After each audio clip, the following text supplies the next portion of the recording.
السلام علیکم ناظرین، آپ سب دیکھ رہے ہیں ڈیلی پاکستان فیس بک لائیو کی خصوصی نشریات الیکشن 2018۔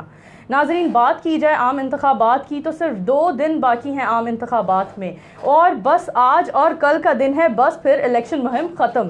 جلسے، کارنر میٹنگ، سب کے لیے وقت بہت کم رہ گیا ہے۔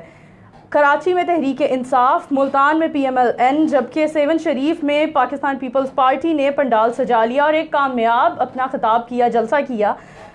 تمام سیاسی جماعتوں کی انتخابی مہم زوروں پر ہے۔ ناظرین، آج کے افسوسناک واقعہ کی اگر بات کریں تو دہشت گردی نے ڈیرہ اسماعیل خان کی تحصیل کلاچی میں ہونے والے خودکش حملے میں PTI کے امیدوار جناب شہید، بہت افسوس سے مجھے کہنا پڑ رہا ہے، شہید اکرام گنڈا پور صاحب سمیت 3 افراد شہید ہو گئے۔ دوسری جانب MMA کے امیدوار اکرام خان دورانی صاحب کی بات کی جائے تو ان پر بھی فائرنگ کا دوسرا حملہ سامنے آیا، جس میں دہشت گرد ناکام رہے اور وہ بالکل ٹھیک اپنی رہے۔ عمران خان صاحب کی بات کی جائے تو ان کا بھی کہنا ہے کہ کرک اور بنو کا جلسہ کرنا ایک رسک تھا۔ کیوں آخر ایسے ہم بات سوچنے میں آ رہی ہے، سب لوگ پریشان ہیں کہ کیوں دہشت گردی کی زد میں صرف اور صرف امیدوار اور سیاستدان ہی آ رہے ہیں۔ ہمارے ساتھ اسٹوڈیو میں مہمان موجود ہیں محسن گرایا صاحب، ہم ان کو خوش آمدید کہتے ہیں، جو ایگزیکٹو ایڈیٹر ہیں آف روزنامہ اوصاف کے۔ دوسری جانب سینئر صحافی جناب شاہد نذیر چودھری صاحب، ہم خوش آمدید کہتے ہیں۔ لیکن ہمارے ساتھ لائن پر موجود ہیں جناب کاشف شکیل صاحب، ڈیلی پاکستان کے نمائندے، وہ ہمیں آگاہ کریں گے NA 131 کے حالات سے۔ تو ہاں جی، بات کرتے ہیں جی کاشف۔ ہیلو، ہاں جی، جو NA 131 میں موجود ہیں، جہاں پر سے خواجہ سعد رفیق اور عمران خان صاحب، ان کے درمیان میں ایک سخت مقابلہ ہے۔ ابھی 2 دن رہ گئے ہیں، اس کے بعد ہم یہ جان جائیں گے کہ دونوں میں سے کس کا مقدر جیت کس کا مقدر بنتی ہے۔ ہم جی کاشف، آپ ہمیں سن پا رہے ہیں؟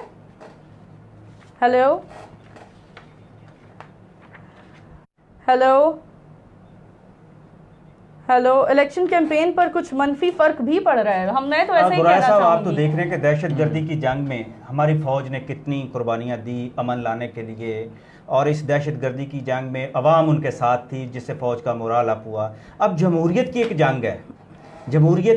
جنگ ہے، الیکشن کا ایک پروسیس ہے جس سے جمہوریت کو ہم نے تقویت دینی ہے، اور میں سمجھتا ہوں کہ جمہوری نمائندوں کو بھی ایک ایسی ہی جنگ کا سامنا کرنا پڑ رہا ہے جس میں پہلی دفعہ ہمارے سیاستدان اور امیدوار جو ہیں انتخابات کے وہ قربانیاں دے رہے ہیں۔ دیکھیں، میں شاید بھائی آپ کو بتاؤں کہ سب سے پہلے تو میں بڑا جو شہید ہو گئے ہیں خراج عقیدت پیش کروں گا ان کو، اور اس سے پہلے بھی آپ کو پتہ ہے کہ بلوچستان میں رئیس ثانی صاحب اور اکرم خان دورانی پہ تو دوسرا ہوا ہے، تو تھینکس گاڈ، اللہ کا شکر ہے کہ وہ اس کروں گا کہ ان خطرات کے باوجود ہماری جتنی ٹاپ لیڈرشپ ہے وہ دیکھیں کہ وہ میدان میں ہے، ان کو متنبع بھی کیا جاتا ہے جی کہ آج آپ کو خطرہ ہے یہاں پہ، کل کو وہاں خطرہ ہے، لیکن یہ بڑی بات ہے۔ اور ہمارے امیدوار جو ہیں، اور سب سے بڑی بات جو ہے نا کہ ہمارے عوام جو ہزاروں کی تعداد میں مختلف جلسوں میں جاتے ہیں وہ بھی ایٹ رسک ہیں۔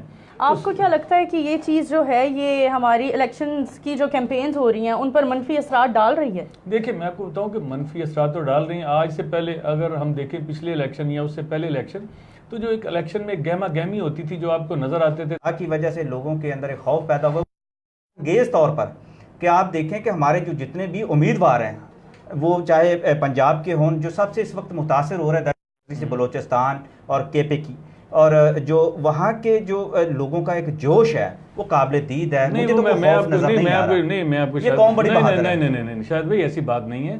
آپ بڑے ماشاءاللہ جہاں دیدہ پرانے جرنلسٹ ہیں، آپ نے جو اس سے پہلے جوش اور گہما گہمی ہوتی تھی الیکشنوں میں وہ نظر نہیں آتی۔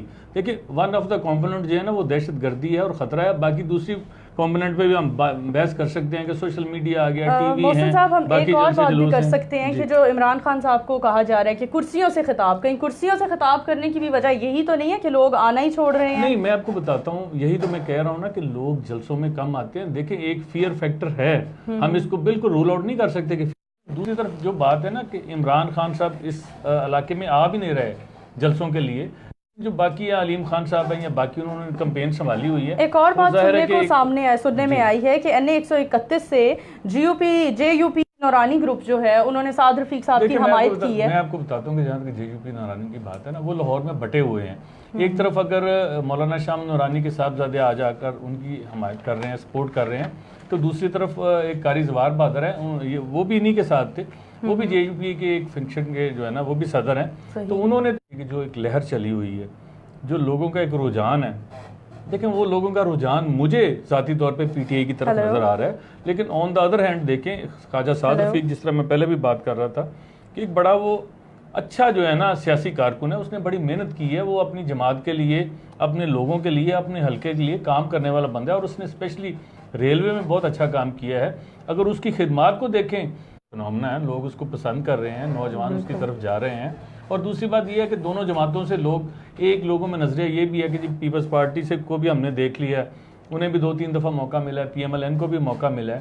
تو وہ جو لوگوں کا ایک ہوتا ہے، اور لوگ اکتا بھی جاتے ہیں بار بار ایک ہی جماعت جو ہے نا اور بھاریاں لے رہے ہیں، تو لوگوں میں ایک یہ نظریہ ہوتا ہے کہ یار ان کو بھی ہوپ فل ہے. اس کے باوجود وہ نظریاتی نون لیگ نہیں دیکھیں ان میں تو استقامت ہے، بڑی سیٹیں ان کے پاس ابھی ہیں نظر آتی ہیں. 29-30% تو ووٹ ڈالے تھے. دیکھیں میں یہ نہیں کہتا، میں تو آپ کو اپنے تجزیے میں یہ کہہ رہا ہوں.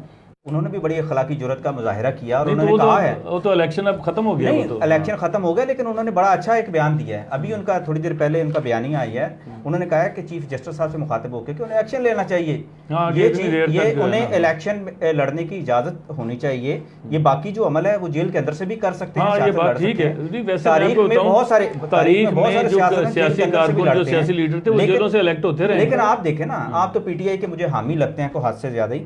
آپ مجھے یہ بتائیں کہ نون لیگ کے ساتھ ہوتی زیادتی بھی تو آپ کو نظر آنی چاہیے. نہیں میں تو ریالٹی کی بات کر رہی ہوں. دیکھیں جو ہم جرنلسٹ ہیں، اگر ہم تجزیہ کسی دوسرے کے حق میں کر لیں تو ہمیں بھی یہ کہا جاتا ہے باشعور بھی تو ہے نا، ہمیں عدالت کے احترام کرنا ہے. یہی تو میں کہہ رہا ہوں. نہیں لیکن میں نے آن دا ادر ہینڈ کہا ہے نا کہ یہ سزا اس کو دی ہے، اس میں یہ ہے، لیکن یہ رات 12 بجے تک میں تو اس کو کنڈیم کر رہا ہوں کہ یہ فیصلہ اتنی لیٹ نہیں آنا چاہیے تھا، تاخیر سے نہیں آنا چاہیے. لیکن ہم یہ بھی تو کہہ سکتے ہیں نا ان عدالتوں کے پاس اس قسم کے ہائی فائی کیس پہ لے آتے ہیں. 5 حلقوں میں پاکستان کے اندر جو ہے نا الیکشن ملتوی، کچھ تو شہادتوں کی وجہ سے، 5 نہیں بہت سارے صوبائی اسمبلیوں کے ہو رہے ہیں. اور میں تو یہی کہہ رہا ہوں کہ میری آج الیکشن کمیشن میں ایک اعلیٰ عہدیدار سے بات ہو رہی، تو میں نے کہا اگر اللہ نہ کرے کہ ایک آدھ کوئی اور ایسا واقعہ ہو گیا اور 1-2 لوگ نااہل ہو گئے، تو پورے پروسیس پہ ایک سوالیہ نشان اٹھ جائے گا. شفاف الیکشن کیسے ہوگا؟ ہاں شفاف الیکشن کیسے ہوں گے، اور ہو سکتا ہے کہ ان کو ملتوی نہ کرنا پڑ جائے. بالکل. اچھا یہ جو ہم نے دہشت گردی کی بات کی ہے، اس کی روک تھام کے لیے آپ کیا کہیں گے؟ مطلب کوئی اقدامات اٹھائے جا رہے ہیں؟ دیکھیں اقدامات تو کس نے اٹھانے ہوتے ہیں، ہماری ایجنسیز نہیں اٹھانی ہوتی ہے نا لا اینڈ آرڈر کے لیے. دیکھیں اس میں تو میں کریڈٹ پاک فوج کو دوں گا کہ پاک فوج نے اگر پچھلے دنوں میں آپریشن رد الفساد جو ہوا ہے اس کے ذریعے انہوں نے بہت آپریشن کلین اپ کیا اور بہت سارے دہشت گردوں کو اور ہمارے جو سارے علاقے تھے ان کو بڑا کلیئر کروایا، جس کی وجہ سے کم از کم یہ ہے کہ یہ مہم چل بھی رہی ہے. ادروائز تو اتنی تھریٹ ہوتے تھے کہ یہ اتنے لوگ اکٹھے نہیں ہو سکتے تھے. صحیح، بالکل. بہت شکریہ آپ کا محسن گریا صاحب اور شاہد صاحب، بہت شکریہ ادا کرتے ہیں. ہم یہیں پر ہم اختتام کرتے ہیں اپنے پروگرام کا. کل بالکل اسی ٹائم پر ہم دوبارہ حاضر ہوں گے، تو دیکھتے رہیے اور لائک کرتے رہیے، شیئر کرتے رہیے ڈیلی پاکستان کی ویڈیوز کو. اور اللہ حافظ، بہت شکریہ.